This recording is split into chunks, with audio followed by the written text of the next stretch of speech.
अस्सलाम वालेकुम नाजरीन, आप देख रहे हैं बदलता दौर प्रोग्राम रियल स्टोरी के साथ। मैं हूं आपका होस्ट, आपका दोस्त अहमद अली। आज की रियल स्टोरी के अंदर हम आपकी मुलाकात कराने जा रहे हैं एक ऐसी शख्सियत से जिनका अदब की दुनिया के अंदर बहुत ही बड़ा नाम है। बहुत ज़्यादा खिदमात हैं बच्चों के अदब के लिए, ये सालों से खिदमात सर अंजाम दे रहे हैं। बच्चों के अदब में 2 मैगज़ीन के ये बानी हैं, 13 कुतब के खालिक हैं। इसके साथ साथ 2 बार सदारती अवार्ड याफ्ता रह चुके हैं। सदारती अवार्ड से इन्हें नवाजा गया, लेकिन इसके बावजूद इनकी ज़िंदगी की कहानी आज जो हमको सुनाने जा रहे हैं, उस कहानी को सुनकर आपकी आंखें भी नम हो जाएंगी, क्योंकि ये कहानी थोड़ी सी एक आम शहरी की कहानी है। हर उस लड़के की कहानी है जो एक मिडिल क्लास फैमिली से ताल्लुक़ रखता है, और जब वो मिडिल क्लास फैमिली से ताल्लुक़ रखता है तो उसकी आंखों में जितने ही बड़े ख्वाब क्यों ना हो, वो ख्वाब किचन को, अपने घर का किचन का चूल्हा जलाने के लिए, उन ख्वाबों को कहीं ना कहीं उसे पीछे छोड़ना पड़ जाता है। ऐसे बहुत सारे लड़के होंगे, बहुत सारे नौजवान होंगे जिन्होंने बहुत सारे ख्वाब देखे होंगे, लेकिन वो ख्वाब कहीं ना कहीं पीछे छूट गए होंगे, क्योंकि किचन चलाना आज के दौर में बहुत मुश्किल हो चुका है। जी, तो हम आपकी मुलाकात कराने जा रहे हैं सदारती अवार्ड याफ्ता राइटर अली इमरान मुमताज से। अस्सलाम वालेकुम अली। वालेकुम अस्सलाम। अली, सबसे पहले तो मुझे ये बताइएगा कि एक राइटर की ज़िंदगी, एक अदीब की ज़िंदगी किताबों और अवराक की खुशबू के साथ गुजरती है। उसको अवराक की खुशबू इतनी ही प्यारी लगती है जितनी कि एक मुहब्बुल वतन शहरी को अपनी मट्टी, अपनी देश की मट्टी से की खुशबू से प्यार होता है। तो वो अवराक की खुशबू कहीं खो नहीं गई अंडा शामी की खुशबू के अंदर? नहीं, ऐसा बिल्कुल नहीं है। अंडा शामी की अपनी खुशबू है और आग की अपनी खुशबू है। वो हमारा शौक है, ज़ौक़ है, हमारा इश्क है, और ये हमारा रोज़गार है। यहीं से हमने घर का किचन चलाना होता है। तो आप ये अलमिया नहीं समझते इस मुल्क का कि जो हमारा इश्क होता है, जो हमारा शौक होता है, और जो एक बहुत ही बाइज्जत आप कह सकते हैं शोबा है, अदब का शोबा, क्योंकि अदब के बगैर ज़िंदगी का हर शोबा, हर प्रोफेशन अधूरा है। अदब ज़िंदगी के हर पहलू के अंदर होना चाहिए, ज़िंदगी के हर कदम पर अदब लाजिम है। तो एक अदीब को अपनी ज़िंदगी चलाने के लिए किताबों से दूरी इख्तियार करना पड़ी। ये दूरी तो है ही कुछ ना कुछ हद तक आपकी, तो आपको इस तरफ आना पड़ा। क्या किताबों से आपका किचन नहीं चल रहा था? जी देखें जी, किताबों से इश्क अपनी जगह। बचपन में सुना करते थे कि बच्चा जो जिस चीज़ का शौक़ रखता हो उसको उसी रास्ते पर चलना चाहिए। मेरा शौक़ इल्म और अदब था, सहाफ़त था, तो मैं उसी शौक़ की तरफ चलता गया कि यहीं मुझे कहीं ना कहीं कामयाबी मिल जाएगी। लेकिन कहानियाँ भी छपी, सहाफ़त का काम भी किया, लेकिन किचन चलाने के लिए मुझे कहीं से अच्छा रोज़गार नहीं मिल सका। तो घर का किचन चलाना ज़रूरी था, तो फिर बर्गर वाला काम मैंने सीखा और उसमें मैं अपना काम भी कर रहा हूँ। साथ साथ जो किताबों का मेरा इश्क है वो भी साथ साथ चल रहा है, लेकिन वो पहले से कम हो गया है, क्योंकि पहले रोज़गार है, घर का किचन है, उसके बाद बाकी चीज़ें आती हैं। अली इमरान, सबसे पहले तो हमारे देखने वाले नाजरीन को ये बताइएगा कि आपने तालीम कहाँ तक हासिल की? जी, मैंने MSc मैथ्स कॉम किया हुआ है, और इनके 2019 में मैंने किया था, और उससे पहले भी मैंने BA किया है वो मैंने मैथ्स कॉम में किया हुआ है, क्योंकि मैंने पहले बताया है कि मेरा शौक़ था सहाफ़त का, किताबों का, राइटिंग का। तो उसी शोबे में ही मैं काम करते करते यहाँ तक पहुँचा। तालीम हासिल की, डिग्री मिली, लेकिन उसके बाद नौकरी की तलाश में रहा। कहीं नौकरी नहीं मिली, लेकिन हिम्मत नहीं हारी। क्यों कि मैंने सोचा कि घर चलाना है तो कोई ना कोई काम किया जाए। बर्गर वाला काम सीखा, अल्हम्दुलिल्लाह यहाँ अपना काम कर रहा हूँ और लगा हूँ अपने रोज़गार के लिए। MSc मैस कम्युनिकेशन करने के बाद भी अली इमरान मुमताज़ मीडिया की फील्ड में किस्मत आजमाई इन्होंने, लेकिन वहाँ पर एक मुनासिब ऐसा रोज़गार हासिल नहीं कर सके जिससे ये अपने घर का किचन चला पाते। उसके लिए इन्हें आना पड़ा बर्गर की शॉप पर, यहाँ पर इन्होंने काम स्टार्ट किया। अली इमरान, मैं आपसे ये पूछना चाहूँगा कि आप 2 मैगज़ीन के बानी हैं जो कि अभी भी मार्केट में चल रहे हैं। बच्चों के अदब के लिए आप बेहतरीन काम कर रहे हैं, जबकि आज के दौर में जहाँ बच्चों को हम मोबाइल पकड़ा देते हैं, वीडियो गेम्स पकड़ा देते हैं, और बच्चों को हम अदब से दूरी की तरफ वालिदैन लेकर जा रहे हैं, वहाँ पर आप बच्चों के अदब के लिए काम कर रहे हैं। 2 मैगज़ीन के आप खालिक हैं, बानी हैं। तो आप क्या उन मैगज़ीन से कोई अर्निंग नहीं कर रहे हैं? उससे कोई आमदन नहीं होती कि आप इसकी बजाय फुल टाइम उसी को रखते? आपकी बात बिल्कुल ठीक है। अर्निंग की जहाँ तक बात आती है, 2 मैगज़ीन्स का मैं इस टाइम मालिक हूँ जो माहाना शाया होते हैं। कोरोना की वबा से पहले मुझे वहाँ से अर्निंग भी हो रही थी। जब कोरोना की वबा आई उसके बाद यानी कि मामला डिस्टर्ब होते गए, मुख्तलिफ एजेंसियों पे हमारा मैगज़ीन जाया करता था, एजेंसियों ने हमारे पैसे रोक लिए, लाखों का मुझे उस वक्त लॉस हुआ। कोरोना के बाद जब दोबारा हमने मैगज़ीन का आगाज़ शुरू किया तो फिर वो पहले वाली बात नहीं रही। स्कूलों में मैगज़ीन जाता था, वहाँ भी बंद हो गए थे। जहाँ हमारा 10-10 हज़ार मैगज़ीन शाया होता था, अर्निंग होती थी, अब वही हमारा मैगज़ीन 1000-1500 की तादाद में पहुँच चुका है। कोरोना के बाद कुछ अरसे के लिए दोबारा से हमने यानी कि उठान की, मैगज़ीन हमारा सेल होने लगा, स्कूलों में जाने लगा। ऐसे में फिर एक और मैगज़ीन आया, गवर्नमेंट का सेक्रेटरी एजुकेशन पंजाब, जनूबी पंजाब है, उन्होंने अपना एक मैगज़ीन निकाल दिया।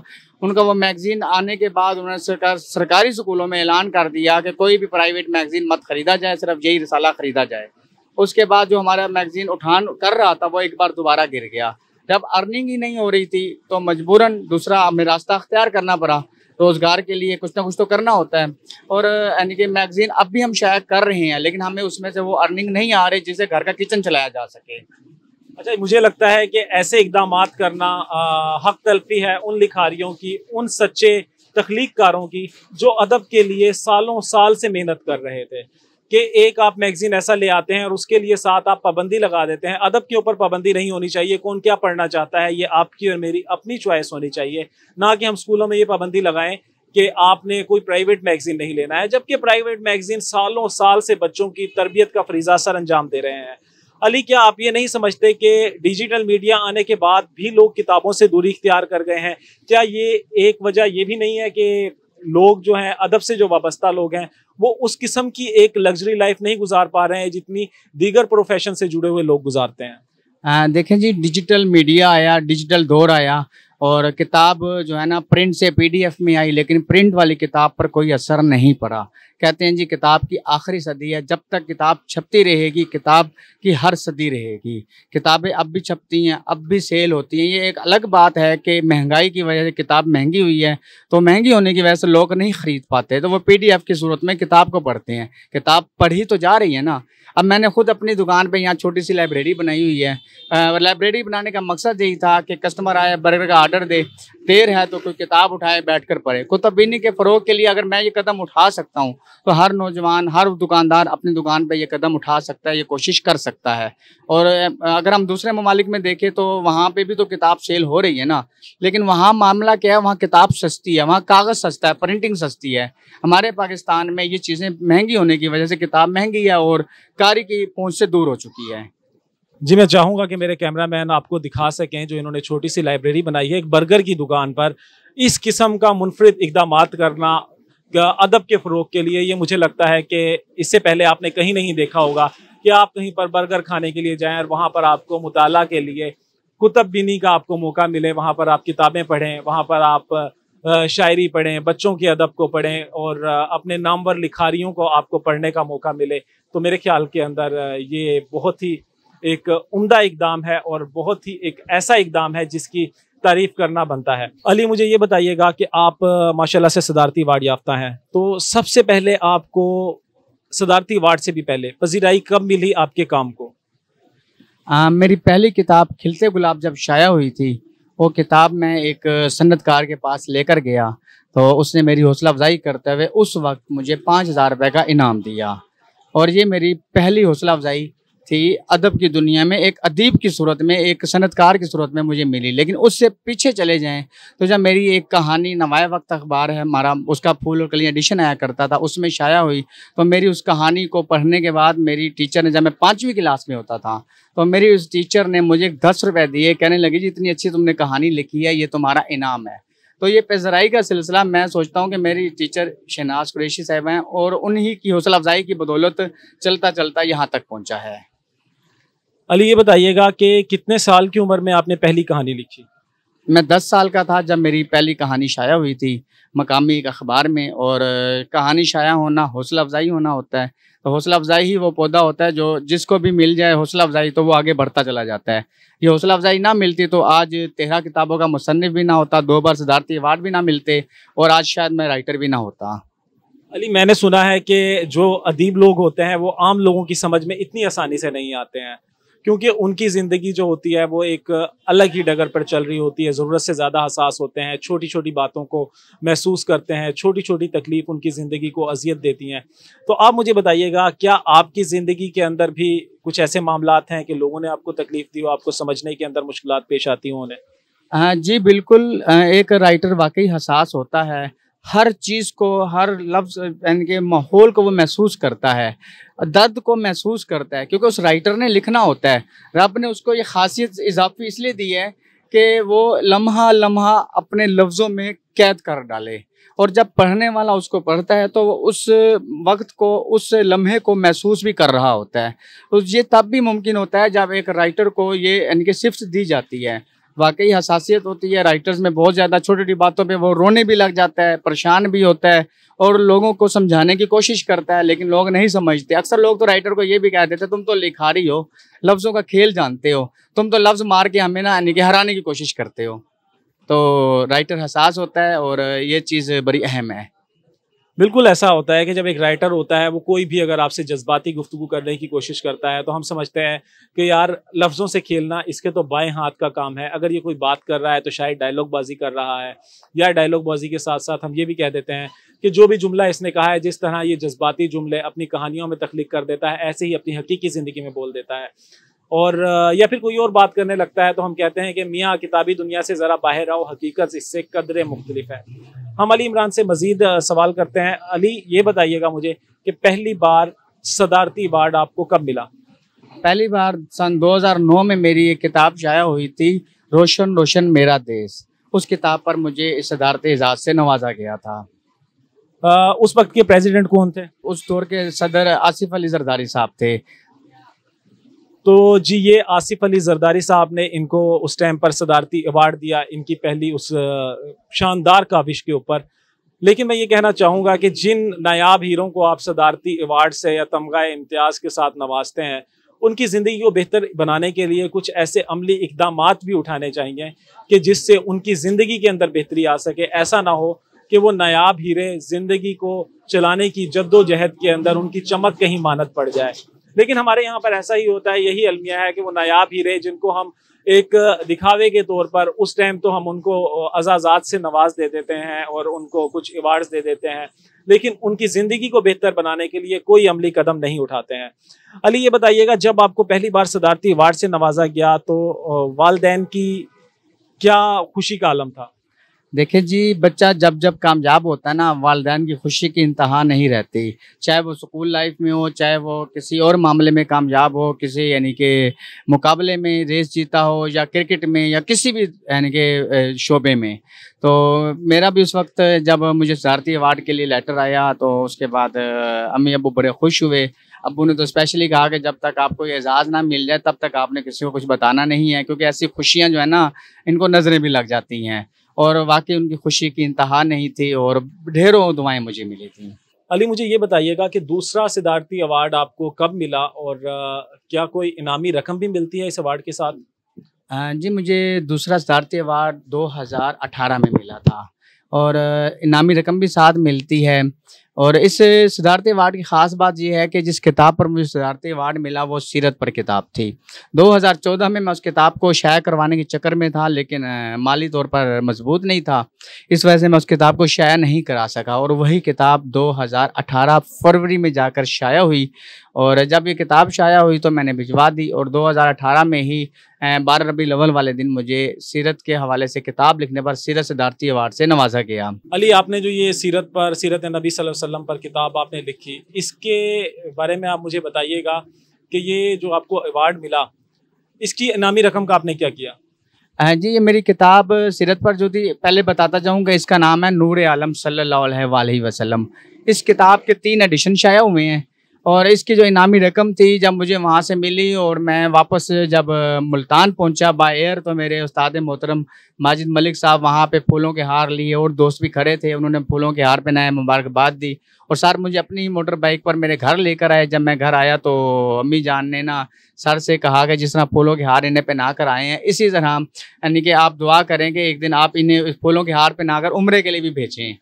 तो अम्मी जान ने ये बात की और मेरे जहन में उस वक्त ये प्लान था कि ये पैसे मैं अम्मी को पकड़ाऊंगा और अम्मी जान से ये कहूँगा, अम्मी जान आपने उम्रा करना है, ये वो पैसे आ गए, आप मुझे अक्सर कहती थी मुझे उम्रा करवा दे, आज अल्लाह ताला ने मौका दिया है तो ये पैसे आपके उम्रे के लिए हैं।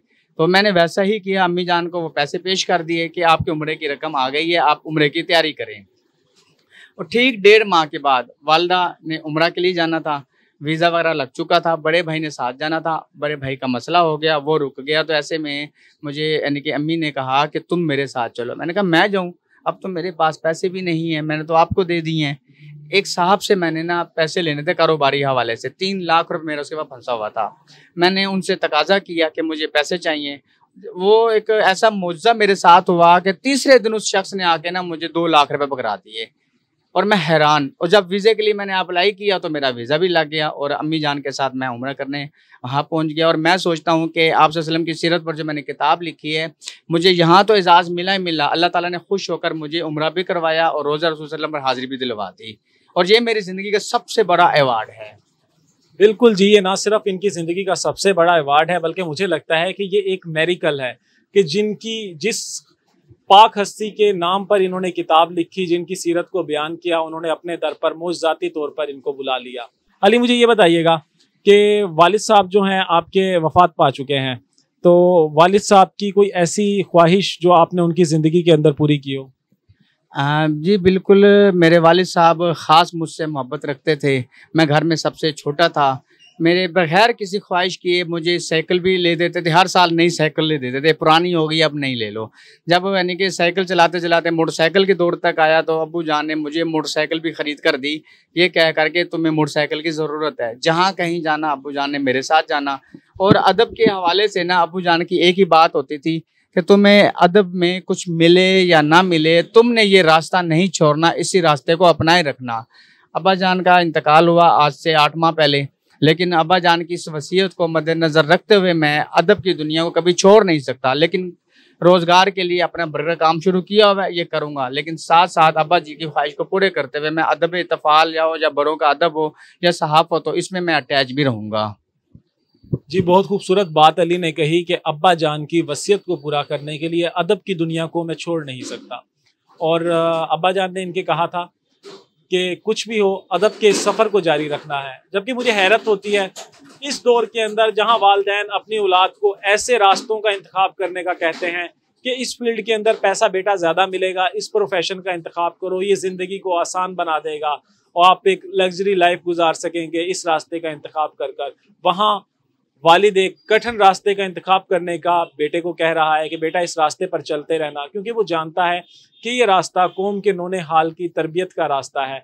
लेकिन मुझे लगता है कि हमारे जितने भी हुक्मरान गुजरे हैं या फिर जिन्होंने आपको सदारती अवार्ड से नवाजा मुख्तलिफ अदवार में, उनको ये चाहिए था कि ऐसी पर्सनैलिटीज़ जो अदब के लिए इतना शानदार काम कर रही हैं, उनको बच्चों के नसाब को बेहतर बनाने के लिए मुंतखब किया जाता, शोबा अदब के एक ख़ास हिस्से का इनको रुकन बनाया जाता, क्योंकि हमारे बच्चों का अदब सालों साल से वही चला आ रहा है और बच्चों के अदब के अंदर बेहतरी की बहुत ज़रूरी है।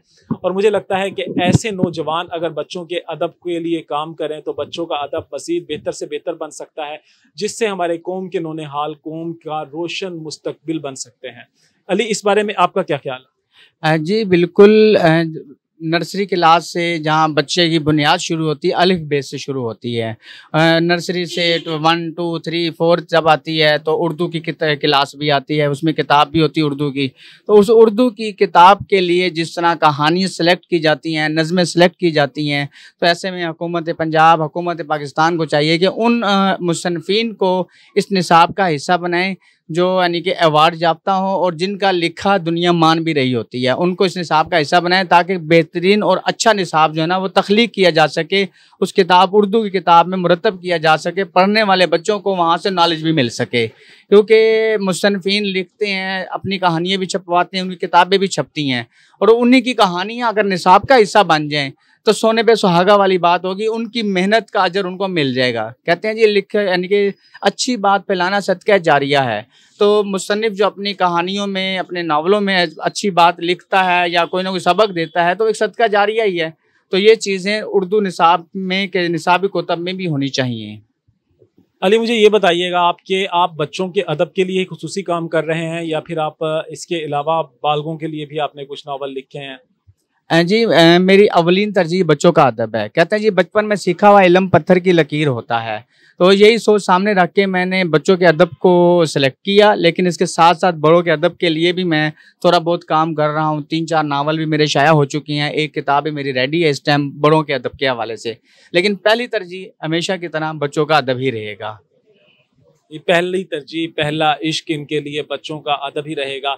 अली, ये बताइएगा मुस्तकबिल के अंदर कौन सा ऐसा ख्वाब है जो आप पूरा करना चाहते हैं, जो अधूरा रह गया हो? कोई ऐसी तिश्नगी, कोई ऐसी सोच, कोई ऐसा ख्याल जिसको आप पूरा करने का ख्वाहिशमंद हैं?